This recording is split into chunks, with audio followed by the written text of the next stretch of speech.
Item ಯಾವುದೇ ಇರಲಿ try ಮಾಡಿ ಆಚಿ ಚಿಕನ್ ಮಸಾಲಾ. ಹಾಸನದಲ್ಲಿ ಜೀತ ಪದ್ಧತಿ ಇನ್ನೂ ಜೀವಂತವಾಗಿದೆ. 35 ಮಂದಿಯ ರಕ್ಷಣೆ ಮಾಡಲಾಗಿದೆ.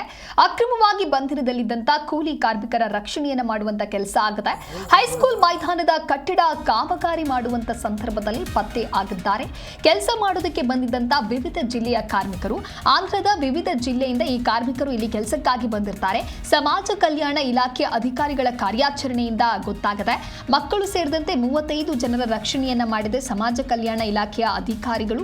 ಖಾಸಗಿ ಕಂಪನಿಯೊಂದಕ್ಕೆ ಕೆಲಸ ಮಾಡೋದಕ್ಕೆ ಅಂತ ಹೇಳಿ ಬಂದಿರ್ತಾರೆ.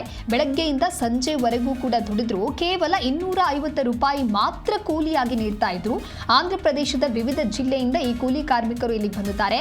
ಕೆಲಸ ಮಾಡುವಂತ ಸಂದರ್ಭದಲ್ಲಿ ಮೊಬೈಲ್ ನಿಷೇಧವನ್ನ ಮಾಡಿದ್ದಾರೆ ಅಲ್ಲಿನ ಸಿಬ್ಬಂದಿ.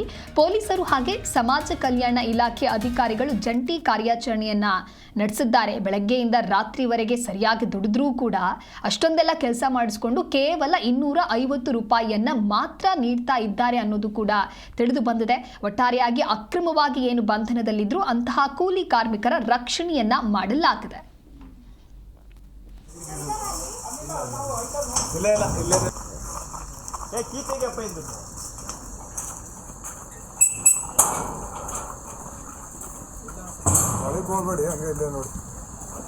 ಕೊಡಿಸಿ ಎಲ್ಲ ಮಾಡಿ ಹಣ ಒಳ್ಳೆ ಊಟ ಬೇಕು ಅಂದರು. ಕರ್ಕೊಂಡೋಗಿ ಊಟ ಎಲ್ಲ ಮಾಡಿಸಿ ಹೋಟ್ಲಲ್ಲಿ ಕಳಿಸ್ಕೊಟ್ಟೆ. ಇವ್ರಿಗೆ ಏನು ಮಾಡ್ತಾರೆ ಅಂದರೆ ಬೆಳಗ್ಗೆನೇ ಕರ್ಕೊಂಡೋಗ್ತಾರಂತೆ. ಕರ್ಕೊಂಡೋಗಿ ಮತ್ತೆ ತಂದು ಬಿಡೋದು. ಆ ಚಿಕ್ಕ ಮಕ್ಕಳಿಗೂ ಸಹ ಬಟ್ಟೆ ಇಲ್ಲದೆ ಏನೂ ಇಲ್ಲದೆ ಪರದಾಡ್ತಿದ್ರು. ಇಲ್ಲೇ ಹಿಂದೆ ಸೇಲ್ಸ್ ಹಾಕಿದ್ದಾರೆ. ಹೋಗ್ಬಿಟ್ಟು ಹೊಸ ಬಟ್ಟೆಗಳನ್ನ ಕೊಡಿಸಿ ಕಳಿಸ್ಕೊಟ್ಟೆ. ಈ ಅಧಿಕಾರಿಗಳು ಎಷ್ಟು ನಿರ್ಲಕ್ಷ್ಯ ಮಾಡ್ತಾರೆ ಅಂದರೆ ಒಂದು ದೂರ ಬರೋವರೆಗೂ ಇವ್ರು ಏನೂ ಮಾಡಲ್ಲ. ನೀವು 10 ಸತಿ ಅಲ್ಲ 100 ಸತಿ ಅವ್ರಿಗೆ ಹೇಳಿದ್ರೂ ಒಂಥರ ಉಪಯೋಗಕ್ಕಿಲ್ದಂಗೆ ಮಾಡ್ತಾರೆ ಅಧಿಕಾರಿಗಳು. ಅದಕ್ಕೋಸ್ಕರ ಈ ಅಧಿಕಾರಿಗಳಿಗೆ ಕೇಳಿ ಬೇಸತ್ತಿ ನಾವು ಮೌನಕ್ಕೆ ಶರಣಾಗಿ ನಿನ್ನೆ ನೀವು ಬಟ್ಟೆ ಕೊಟ್ಟರೆ ಹ್ಞೂ ಸರ್, ಕರ್ಕೊಂಡೋಗಿ ಬಟ್ಟೆ ಇಲ್ಲದೆ ಪಾಪ ಹರಿದೋ ಇರೋ ಬಟ್ಟೆಯಲ್ಲಿ ತಿರುಗಾಡ್ತಿದ್ದ. ನಡಿಯೋಣ ಅಂತ ಹೇಳಿ ಅಲ್ಲಿ ಹೋದರೆ ಏನು ಸೇಲ್ಸಲ್ಲಿ ಒಂದು 300 ರೂಪಾಯಿಗೆ ಒಂದು ಶರ್ಟ್ ಕೊಡ್ತಾವನೆ. ಬಟ್ ಆ ಬಟ್ಟೆ ಕೊಡಿಸಿದಾಗ ಮುಖದ ಮೇಲೆ ಖುಷಿ ಇತ್ತಲ್ಲ, ಕೋಟಿ ರೂಪಾಯಿ ಕೊಟ್ಟರು ಸಿಗಲ್ಲ. ಅಷ್ಟು ಖುಷಿ ಪಟ್ಬಿಟ್ಟು ಪಾಪ ಬಟ್ಟೆ ಊಟ ಎಲ್ಲ ಮಾಡ್ಕೊಂಡು ಇದು ಮಾಡಿಕೊಂಡು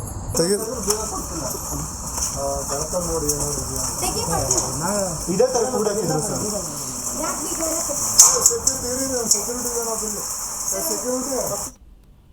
ಈ ಕುರಿತು ಮತ್ತಷ್ಟು ಮಾಹಿತಿಯನ್ನು ನೀಡ್ತಾರೆ ನಮ್ಮ ಪ್ರತಿನಿಧಿ ಪ್ರತಾಪ್ ಹಿರಸಾವೆ ದೂರವಾಣಿ ಸಂಪರ್ಕದಲ್ಲಿ.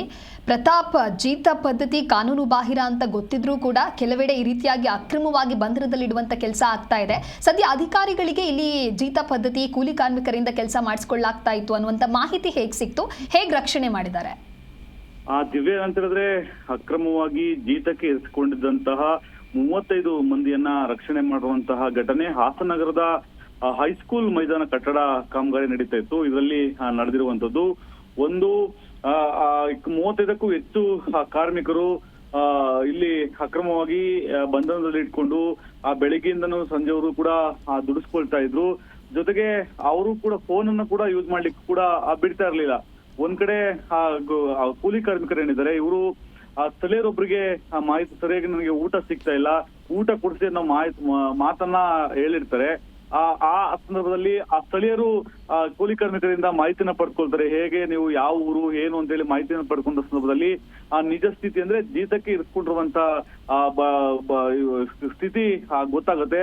ಅದಾದ ಬಳಿಕ ಸ್ಥಳೀಯರು ಪೊಲೀಸರಿಗೆ ಮಾಹಿತಿಯನ್ನು ಹೇಳ್ತಾರೆ. ಪೊಲೀಸರು ಸಮಾಜ ಕಲ್ಯಾಣ ಇಲಾಖೆ ಅಧಿಕಾರಿಗಳ ನೇತೃತ್ವದಲ್ಲಿ ನಿನ್ನೆ ರಾತ್ರಿ ದಾಳಿಯನ್ನ ನಡೆಸಿ ಆ 35 ಮಂದಿ ಏನು ಮಕ್ಕಳು ಮಹಿಳೆಯರು ಸೇರಿದಂತೆ 35 ಮಂದಿ ಏನಿದ್ದಾರೆ ಅವರನ್ನ ರಕ್ಷಣೆ ಮಾಡಿರುವಂತದ್ದು. ಅವರೆಲ್ಲರೂ ಕೂಡ ಆಂಧ್ರ ಮೂಲದವರು ಅಂತ ಹೇಳಿ ಗೊತ್ತಾಗಿರುವಂತದ್ದು. ಒಂದ್ ಕಡೆ ಖಾಸಗಿ ಕಂಪನಿಯವರು ಇವರನ್ನ ಖಾಸಗಿ ಕಂಪನಿಯವರು ದುಡಿಸ್ಕೊಳ್ತಿದ್ರು ಅಂತ ಹೇಳಿ ಸದ್ಯಕ್ಕೆ ಮಾಹಿತಿ ಸಿಕ್ಕಿರುವಂತದ್ದು. ಎಲ್ರನ್ನೂ ಕೂಡ ರಕ್ಷಣೆ ಮಾಡಿ ಅವರನ್ನ ಒಂದ್ ಕಡೆ ಇರಿಸಲಾಗಿದೆ. ಅವರೆಲ್ಲರ ಅಡ್ರೆಸ್ ಅನ್ನ ತೆಗೆದುಕೊಂಡು ಅವ್ರು ಯಾವ್ಯಾವ ಊರಿದ್ದಾರೆ, ಆಂಧ್ರ ಪ್ರದೇಶದ ಯಾವ್ಯಾವ ಜಿಲ್ಲೆಗಳಿಂದ ಅವರು ಬಂದಿದ್ದಾರೆ ಅವರೆಲ್ಲರನ್ನೂ ಕೂಡ ಕಳಿಸ್ಕೊಡುವಂತ ವ್ಯವಸ್ಥೆಯನ್ನ ಜಿಲ್ಲಾಡಳಿತ ಸದ್ಯ ಮಾಡ್ತಾ ಇದೆ.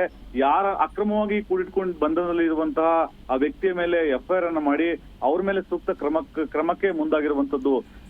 Divya. Okay, thank you Pratap ನಿಮ್ಮೆಲ್ಲ ಮಾಹಿತಿಗಾಗಿ. ಇದೇ ತರ ಕೂಡ